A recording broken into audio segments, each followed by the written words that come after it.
నాకు ఇచ్చినటువంటి దండాన్ని బట్టి వందనాలు. అయోగ్యురాన్ని అపరాధురాన్ని ప్రభు నన్ను కూడా మీరు ఎంపిక చేసుకుని నాయన మీ పరిచర్య ఆయన మీ వాక్యం బోధించడానికి మీ సువార్తను చాటడానికి ప్రభు బిడ్డకు నాకు ఇచ్చినటువంటి అవకాశాన్ని బట్టి వందనాలు. ప్రభు బిడ్డలందరూ వినేలా చూడండి. అంతేకాకుండా మాట్లాడుతున్నది మీరు అని గ్రహించే విధంగా వాళ్ళకి విధేయతని వెనకలే చెవులను అనుగ్రహించమని నేను ఏం మాట్లాడుతున్నానో ప్రభు అది మీరు మాట్లాడుతున్నారు కనుక బిడ్డల హృదయాలకు వెంటనే చేరే విధంగా సహాయం చేయమని కోరుకుంటూ యేసుక్రీస్తు పుణ్యనామంలో అడిగి పెట్టుకుంటున్నాను తండ్రి. సరే, ఈవేళ ఇప్పుడు చెప్తున్న పాఠం యొక్క మెయిన్ ఉద్దేశం ఏంటంటే దేవుని ప్రజల యొక్క విజయం. దేవుని ప్రజలు జయవంతులు. దేవుని ప్రజలు జయవంతులు అంటే ఇప్పుడు దాకా మనం విన్న కథలో ఎవరెవరు ఉన్నారమ్మా? ఇప్పుడు దాకా మనం ఉన్న కథలో ఎవరెవరు ఉన్నారు? ఎవరో చేసేటట్టు కేవలం మీరు బొమ్మలు చూసి గుర్తుపట్టి చెప్పండి. నెక్స్ట్ రాజు గారు, నెక్స్ట్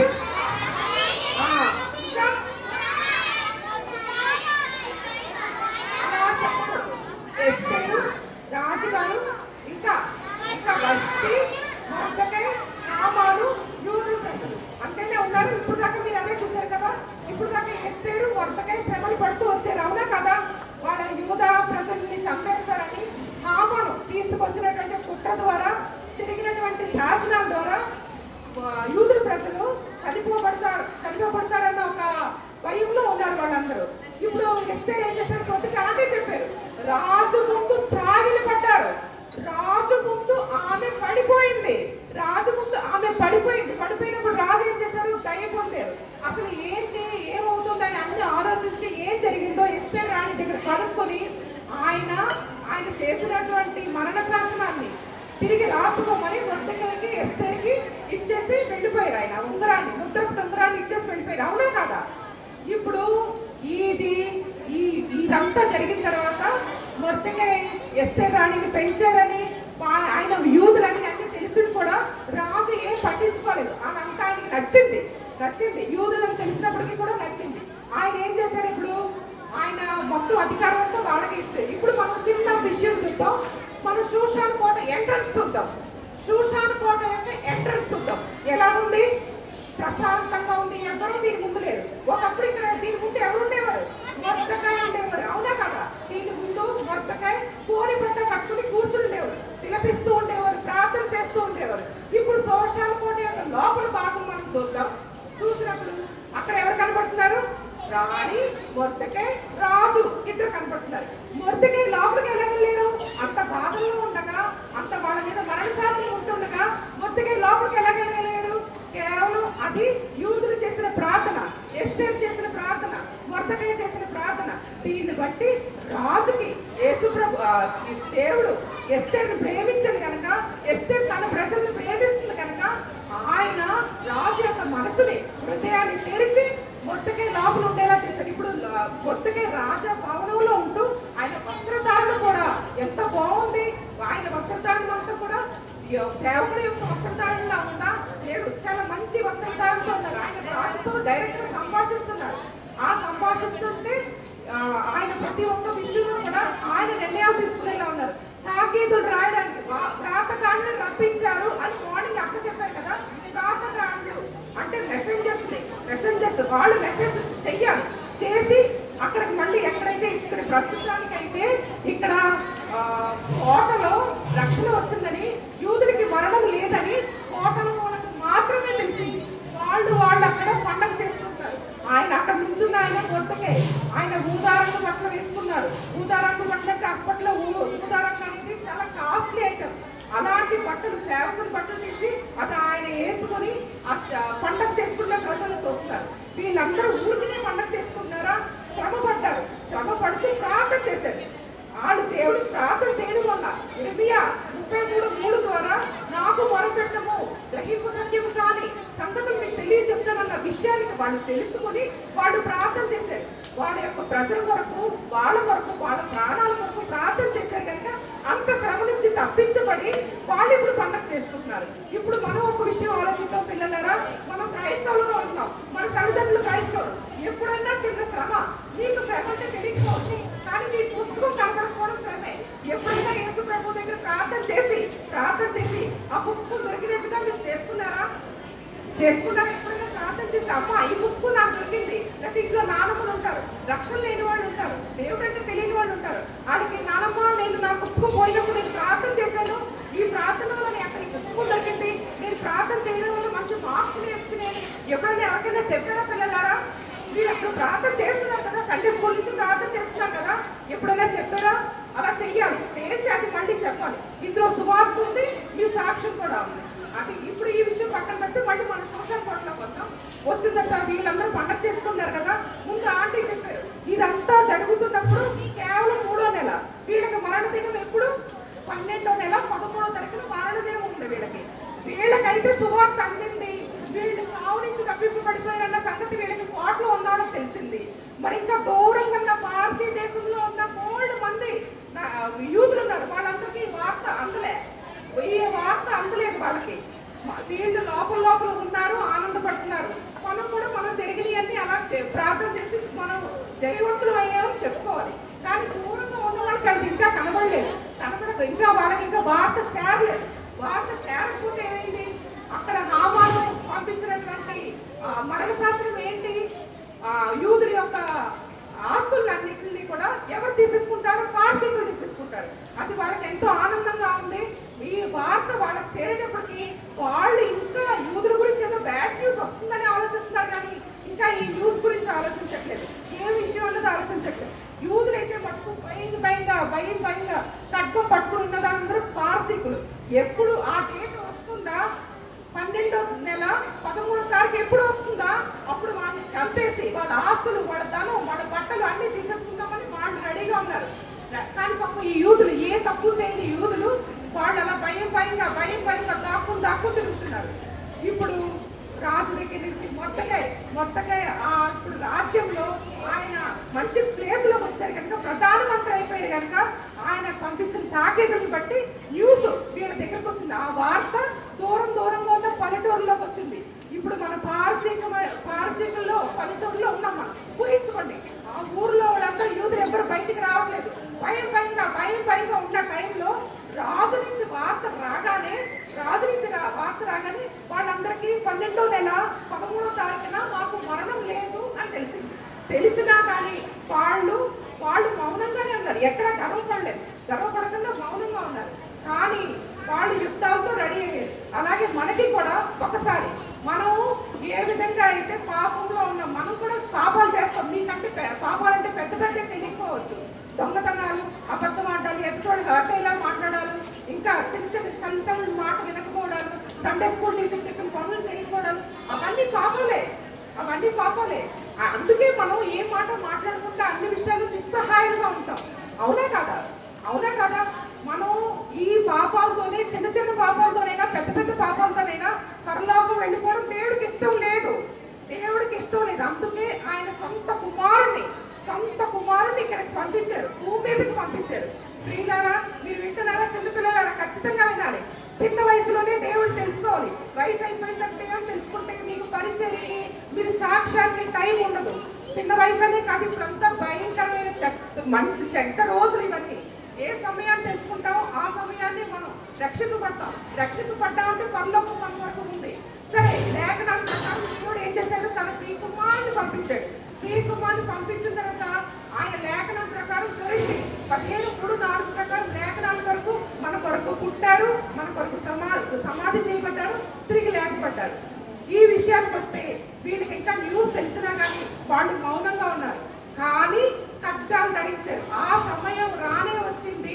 12వ నెల 13వ తారీఖు వచ్చినప్పుడు యూదులు కూడా ఖడ్గాలు ధరించారు. ఎందుకు ధరించారు? వాటిని చంపడం వాళ్ళకి ఇష్టం లేదు. కానీ 75,000 మంది పార్సీకులు వీళ్ళని చంపడానికి సిద్ధంగా ఉన్నారు. ఉండి వాళ్ళ ఆస్తులు అవన్నీ దోచుకోవడానికి సిద్ధంగా ఉన్నారు కనుక వీళ్ళు ఖడ్గాలు పట్టుకుని ఉండి వాళ్ళు వీళ్ళని చంపడానికి వచ్చినప్పుడు వీళ్ళు తిరిగి వాళ్ళని హతమార్చారు. ఎందుకు? వాళ్ళ ఆస్తుల కోసం కాదు, వాళ్ళ ప్రాణాలని, వాళ్ళ పిల్లల్ని, వాళ్ళని రక్షించుకోవడం కోసం కేవలం వాళ్ళు యుద్ధం చేశారు. మనకి కూడా ఈ రోజుల్లో ఖడ్గం ఉంది. ఆ ఖడ్గం పేరేంటి? మనకి కూడా ఈ రోజుల్లో మనకు వస్తున్న సాతాను భయాల నుంచి కానీ, మనకున్న శ్రమల నుంచి కానీ, మనకు వస్తున్న సమస్యల నుంచి కానీ ఒక ఖడ్గం ఇచ్చేది దేవుడు. ఆ ఖడ్గం పేరే బైబిల్. ఈ ఖడ్గం ద్వారానే మనం యుద్ధం ఆడాలి. ఇంకా పాత రోజుల్లో లాగా కత్తి తీసుకెళ్ళి ఎలా కొట్టేసి లేకపోతే పిస్టల్ తీసుకెళ్ళి కాల్ చేస్తే మనకి కొన్ని చట్టాలు ఉన్నాయి కదా, వాటిని మనం అధిగమించకూడదు. అందుకే బైబిల్ చదువుకుంటూ ప్రార్థన చేసుకోవాలి. ఈ ఖడ్గం అనే వరాన్ని దేవుడు మనకి ఇచ్చాడు. అంతేకాకుండా యూదులకు ఇచ్చినటువంటి జయాన్ని బట్టి ఆ రోజున మొత్తం యూదులందరూ కూడా పండగ చేసుకోవడం మొదలుపెట్టారు. 13వ తారీఖున కాముగా ఉన్నారు, అంతా చూసారు, భయపడతా ఉన్నారు. 14వ తారీఖున పండగ చేసుకున్నారు. ఒకళ్ళొకళ్ళు మంచి వార్త చెప్పుకున్నారు. మంచి వార్త చెప్పుకుంటూ చక్కగా అందరూ పండగ చేసుకుంటున్నారు. సరే, ఇప్పుడు మనం మనుషులందరినీ దేవుడు చాలా ప్రేమించాడు, కానీ యూదుల్ని ఇంకా ప్రత్యేకంగా ప్రేమించాడు. ఎలా ప్రేమించాడంటే తన సొంత కుమారుని భూమి మీద పంపడానికి 12 గోత్రాల్లో యూదా గోత్రాన్ని మాత్రమే ఎంచుకున్నాడు, యూదుల్ని మాత్రమే ఎంచుకున్నాడు. అంతగా ప్రేమించిన బిడ్డల్ని అంత వదలడు కదా, వదలకుండా ఉంటాడు కనుక ఆయన వాళ్ళు విడిపించాడు. అలాగే మనల్ని కూడా ప్రేమించాడు కనుకనే తన బిడ్డని మన కొరకు పంపించి మనకి బదులు ఈ పాపంతో పరలోకం వెళ్ళిపోవడం, మనం పరలోకం వెళ్ళిపోవడం దేవుడికి ఇష్టం లేదు. కానీ అందరూ పరలోకం రావాలని ఆయన ఆశపడుతున్నారు కనుక తన బిడ్డని పంపించి, సొంత బిడ్డని పంపించి మనకు రక్షణ అనుగ్రహించి ఆయన మనకి పరలోకం వెళ్ళడానికి దారి ఏర్పాటు చేశారు. అవునా కదా? సరే, ఇక్కడికి వచ్చిన తర్వాత మళ్ళీ మనం కోటలోకి వద్దాం. ఇక్కడికి వచ్చిన తర్వాత అందరూ కూడా యూదులకి సహాయం చేయడం మొదలుపెట్టారు. ఎందుకంటే మొర్దెకై మంచి ప్లేస్లో ఉన్నాడు, కోటలో మంచి ప్లేస్లో ఉన్నాడు, మంచిగా అధికారంతో ఉన్నాడు కనుక అందరూ కూడా యూదులకి సహాయం చేశారు. యూదులకి ఇక్కడ విజయం వస్తుంది. వాళ్ళు ఇంకా చనిపోక్కలేదు. 12వ నెల 13వ తారీఖున చనిపోక్కలేదు. 14వ తారీఖున పండగ చేసుకున్నారు. పండగ చేసుకోవడమే కాకుండా ప్రతి కింగ్డమ్ కి ఒక కాన్స్టిట్యూషన్ ఉంటుంది. అవునే కదా? ప్రతి కింగ్డమ్ కి కాన్స్టిట్యూషన్ ఉంటుంది. ఆ కాన్స్టిట్యూషన్ లో కూడా లిఖించబడింది ఏమని, ప్రతి సంవత్సరం 12వ నెల కోటలో అయితే 15వ తారీఖున కూడా వాళ్ళు పండగ చేసుకున్నారు. ప్రతి సంవత్సరం 12వ నెల 13, 14, 15వ తారీఖులో పండగ చేసుకోవాలని. ఆ పండగ పేరే పూరీము. ఆ పండగ పేరేంటి? పూరీము పండగ ఇప్పుడు కూడా చేసుకుంటారు. యూదులకైతే చాలా మంది ఇంకా యేసుక్రీస్తు ప్రభు వచ్చాడని, వెళ్ళిపోయాడని, మన కోసం వచ్చారని, ఆయన తిరిగి వెళ్ళిపోయారని తెలియదు. కానీ పారసీకుల్లో చాలా మంది యూదుల్లో దేవుడు చేసిన ఈ కార్యాన్ని బట్టి వాళ్ళు కూడా నిజమైన దేవుడిని, యూదుల దేవుడిని, మన దేవుడిని తెలుసుకొని వాళ్ళు దేవుడి భక్తులుగా మారారు. మనం ఇక్కడ ఒక రాజ్యంలో ఒక రాజు ఒక మాట, ఒక చిన్న మరణ శాసనాన్ని తిప్పి వాళ్ళకి ప్రాణం ఇచ్చినందుకే వాళ్ళు దేవుడి గురించి తెలుసుకుని ఇతరులకు కూడా దేవుడు తెలిసేలా చేశారు. మరి మనకి ఒకే రాజ్యం, ఒకే దేవుడు, రాజు ప్రభు ఒకే ఆయన, మనకు ఒకే రాజు. ఆయన త్వరలో ఏలబోతున్నాడు. క్రీస్తే సదాకాలం ఏలును అని ప్రకటన 11:15 రాయబడింది. మరి ఆ రాజు ఏ విధంగా ఉన్నాడు? ఆ రాజు దగ్గరికి వెళ్ళడానికి మనం ఏ విధంగా సిద్ధపడాలి? ఎప్పుడైనా ఆలోచించామా పిల్లలారా? ఆలోచించకపోతే ఇప్పుడు ఆలోచించండి. యేసుక్రీస్తు ప్రభు రాజాది రాజు, రాజులకు రాజు, ప్రభువులకు ప్రభు.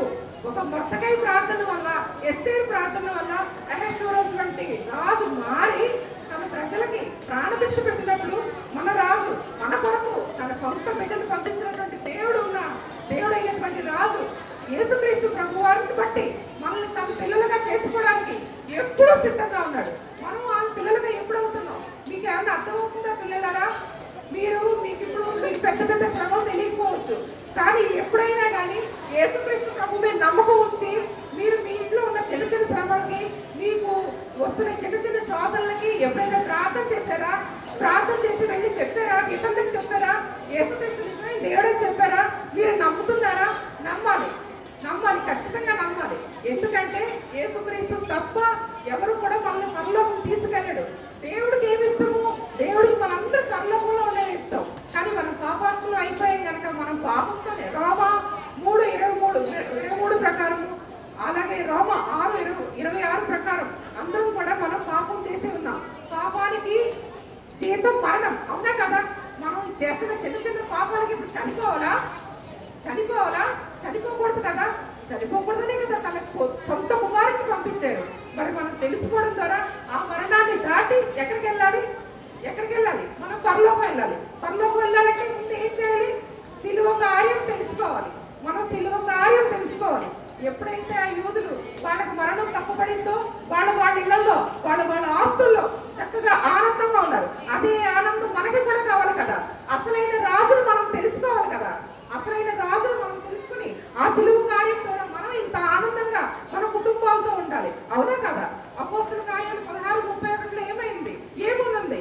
యేసుక్రీస్తుని ప్రభువు నమ్మడం ద్వారా నువ్వు కుటుంబ వారిలో రక్షింపబడుతుందని చెప్తున్నారు కదా. బైబిల్లో ఉంది కదా. బైబిల్ని మనం నమ్ముతున్నాం కదా. బైబిల్ కంఠస్థ వాక్యాలు చదువుతున్నాం కదా. మనం ఎప్పుడైనా మనం రక్షణ పొంది మన రక్షణ కోసం, మన తల్లిదండ్రుల రక్షణ కోసం ప్రార్థన చేసేమా? పిల్లలారా, ఖచ్చితంగా చెయ్యాలి. మనం ఈ శ్రమలు పొందిన తర్వాతే ఎస్తేర్ కానీ మొర్దెకై కానీ విజయం వచ్చింది. అలాగే కొన్ని శ్రమలు మనకి కావాలని దేవుడు అనుమతిస్తాడు. ఆయన కూడా ఒక మాట చెప్పాడు. ఏమని చెప్పారు? నేను లోకంలో మీకు శ్రమ కలుగును, అయినాను నేను ధైర్యం తెచ్చుకోనండి, నేను లోకమును జయించి ఉన్నాను కనుక మీరు కంగారు పడతారని చెప్పాడు. అవునా కదా? అలాగే శ్రమలు దేవుడు మనకు అనుమతిస్తాడు. అనుమతించినప్పుడు మనం వాటి ద్వారా ఏం తెలుసుకోవాలో మనం నేర్చుకోవాలి. శ్రమలు అంటే మీ వయసుకి పెద్ద ఇవ్వక్కర్లేదు. పుస్తకం పోయి ఉండొచ్చు, నా అమ్మకి జ్వరం వచ్చి ఉండొచ్చు, లేకపోతే నాన్నకి ఉద్యోగానికి వచ్చే శాలరీ సరిపోక ఇంట్లో ఇబ్బందులు పడి ఉండొచ్చు. అవి కూడా చిన్న శ్రమలే పిల్లలారా. మీరు వాటి గురించి ప్రార్థన చేయాలి. మీరు దేవుడు తెలుసుకున్నారు, అమ్మ తెలుసుకోలేదేమో, నాన్న తెలుసుకోవట్లేదేమో, వాళ్ళ గురించి ప్రార్థన చేయాలి. చేసి మళ్ళీ వెళ్ళి అమ్మ నేను నీ కోసం ప్రార్థన చేశాను, నా బుక్కు కోసం ప్రార్థన చేశాను, అది నేను పొందుకున్నాను, నా ప్రార్థన ద్వారా పొందుకున్నాను అని మళ్ళీ మీరు చెప్పగలరు. అదే జయము. దేవుడు పిల్లలకు జయం అంటేనే, దేవుని ప్రజలు జయవంతులు అంటేనే అది. మనం క్రమంలో ప్రార్థన చేయడము, దాని ద్వారా జయం రావడం. అలాగే మొర్దెకైకి, ఎస్తేర్కి, యూదుల ప్రజలందరికీ జయం ఎలా ఇచ్చాడో మన రాజులకు రాజు అయినటువంటి యేసుక్రీస్తు ప్రభు కూడా మనకి జయవంతమైనటువంటి జీవితం ఇవ్వడానికి ఆయన కూడా తనకు తానుగా బలిగా అయ్యి మన కోసం రక్షణ అనే మార్గాన్ని సిద్ధపరిచి ఉంచారు. దయచేసి పిల్లలారా, మీరందరూ రక్షణ పొందడానికి తీర్మానం తీసుకోండి. ఇంకా చిన్న పిల్లలు నన్ను అనుకోవచ్చు. ఇదే రక్షణ సమయం, ఇదే సుదినం, ఇప్పుడే ఈ క్షణాన్ని మీరు ఎవరు పెద్ద ప్రార్థనలు అవన్నీ అక్కర్లే. మీరు ఈ సమయంలో ఉన్న ఈ కొద్ది సమయాన్ని ఉపయోగించుకొని ప్రార్థన చేసుకోండి. రక్షణ కొరకు దేవుడిని అడగండి. మీ ఇంట్లో వాళ్ళ కొరకు ప్రార్థన చేయండి. ఇప్పుడు ఇంతలోని అందరిలోనూ జయము అన్న మాట మీకు ఎప్పుడు వచ్చింది? జయము అన్న మాట ఎప్పుడు వచ్చింది? శ్రమ పొంది వాళ్ళు ప్రార్థన చేసిన తర్వాత కదా విక్టరీ వచ్చింది. అవునా కదా? అంటే దేవుని ప్రజలకు ఖచ్చితంగా జయం ఉంటుంది. దేవుని ప్రజలు జయవంతులు. God's people are victorious. అవునా కదా? మీరు నాకు మళ్ళీ నెక్స్ట్ చెప్పాలి. మేము ఇలా చిన్న సమస్య వచ్చిందా అంటే మేము అందులో ప్రార్థన చేసాం, మేము కూడా విక్టోరియసే అని చెప్పగలగాలి. సరేనా? కంఠస్థవాక్యం నేర్చుకోండి అమ్మా. యోహాను 16:33.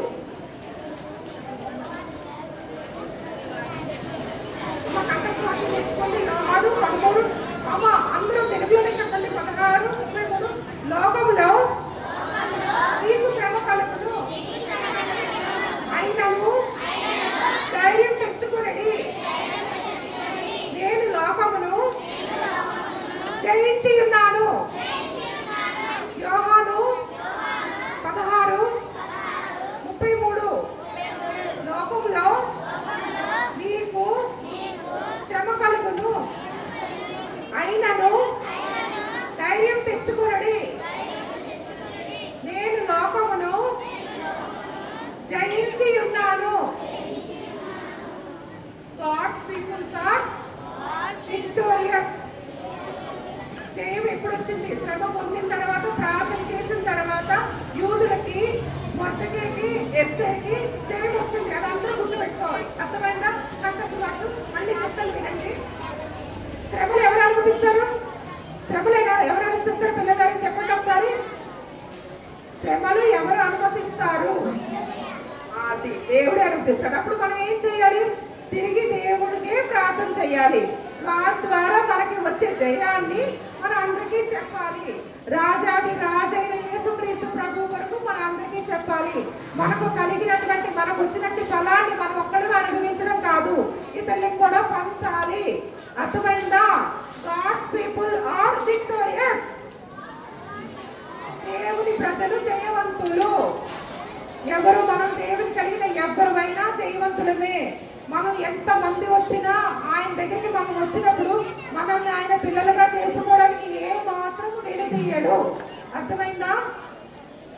Praise God.